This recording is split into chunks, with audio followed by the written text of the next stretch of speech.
So what I want to do here today is to try and share my enthusiasm with you for offshore wind. And I want to go beyond the emotion of enthusiasm and try to describe to you this once-in-a-lifetime opportunity, this transition to sustainability, which is presented by your government's policy decisions. And I look forward to build on what Yorkshire Forward has already done with great success. Now, first of all, I'd like to talk about the worldwide situation of oil and gas. We are in the midst of the worst crisis, the economic crisis, since the 1930s, and yet oil stands at $80 a barrel.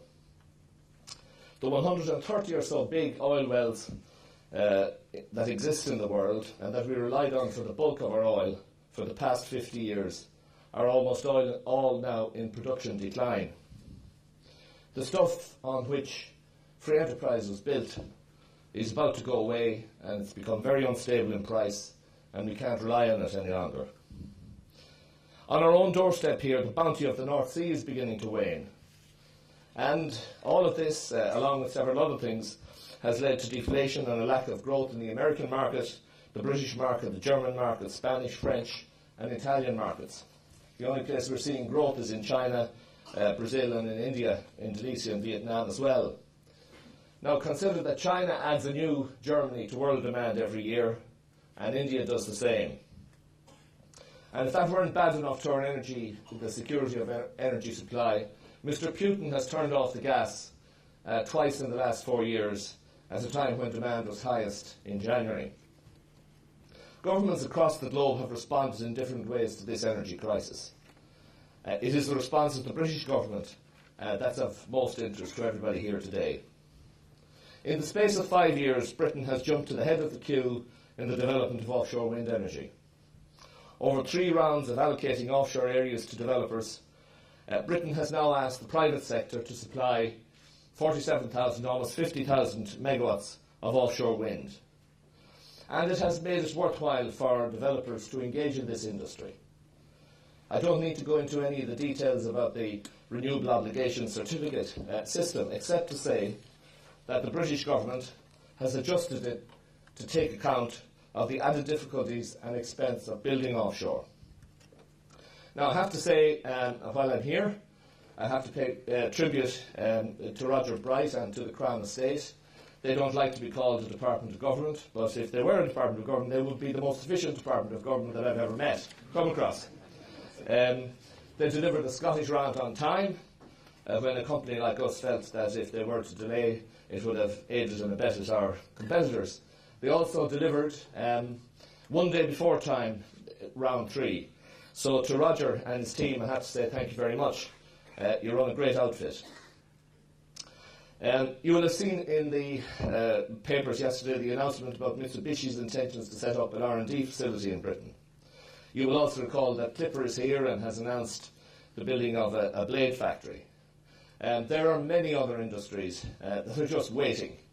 But the key bulk in every economy, the real thing that makes the wealth, is the indigenous industry, the small and medium-sized businesses that you represent here today, the people who take it and run with it, and who create the wealth for themselves and for their families. I had great pleasure this morning in meeting with Pete Stevenson from Able, who's put together what is potentially the biggest and most appropriate port for offshore wind in Europe.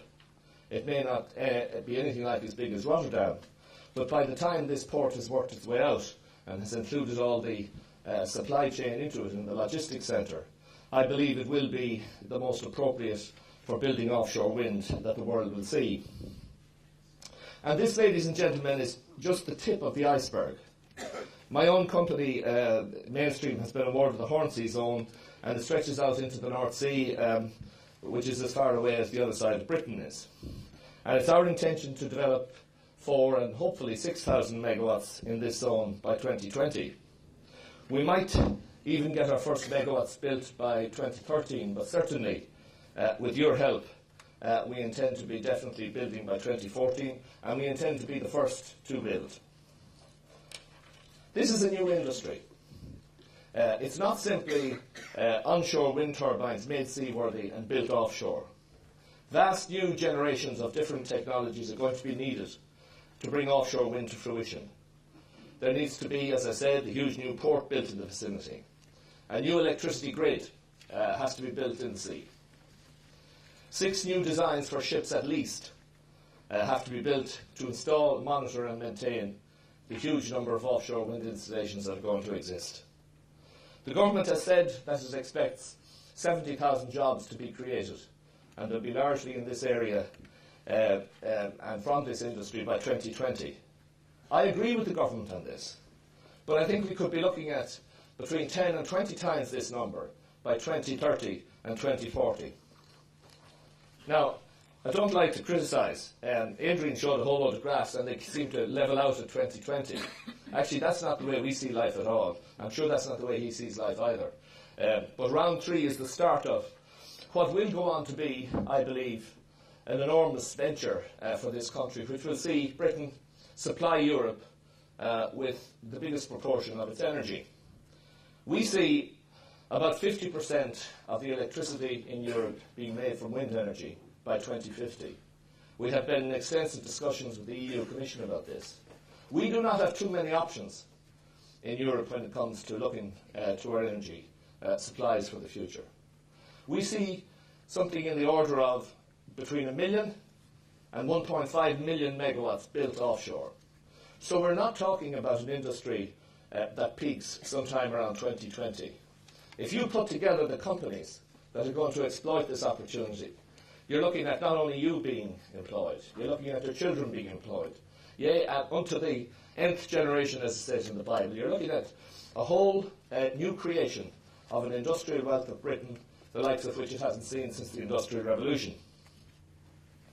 So we have no option in Northern Europe but to turn to the sea for our energy.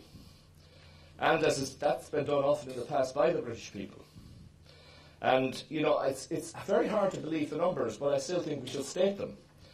But that there could be some 3 to 6 trillion pounds being spent on the building of this new offshore industry by 2050. Now, what does a trillion mean? Well, a billion is 1,000 million.